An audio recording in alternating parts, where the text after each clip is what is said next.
મોરબી જિલ્લામાં માળિયા તાલુકામાં શંકાસ્પદ હાલતમાં જુમાવાડી નજીકથી બોલેરો ગાડી પસાર થઈ રહી હતી. તેને રોકીને ચેક કરવામાં આવતા તે ગાડીમાં બાચકા ભરેલા હતા. તેની તલાશી લેતા જેમાં કોલસાનો જથ્થો ભરેલો હોય અને એસઓજી ટીમે તે કોલસાના જથ્થા સાથે 2 શખ્સની અટકાયત કરી છે. નવલખી બંદરે કોલસો આયાત કરવામાં આવે છે, તેમાંથી યેન કેન પ્રકારે કોલસાની ચોરી કરવામાં આવતી હોવાનું અનેક વખત અગાઉ સામે આવ્યું છે. જ્યારે મોરબી એસઓજી ટીમે પેટ્રોલિંગમાં હતી ત્યારે જુમાવાડી પાસેથી બોલેરો ગાડી પસાર થઈ રહી હતી. તેને રોકીને પોલીસે તલાશી લીધી હતી.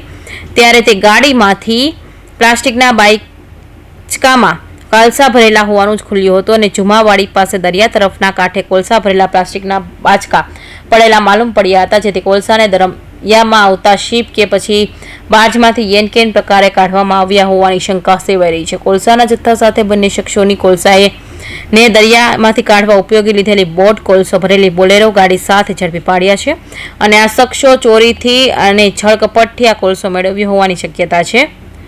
જેથી કોલસાના 268 બાચકા, જેમાં 5480 કિલો કોલસો ભરેલો હતો, તેની કિંમત ₹23,360 થાય છે.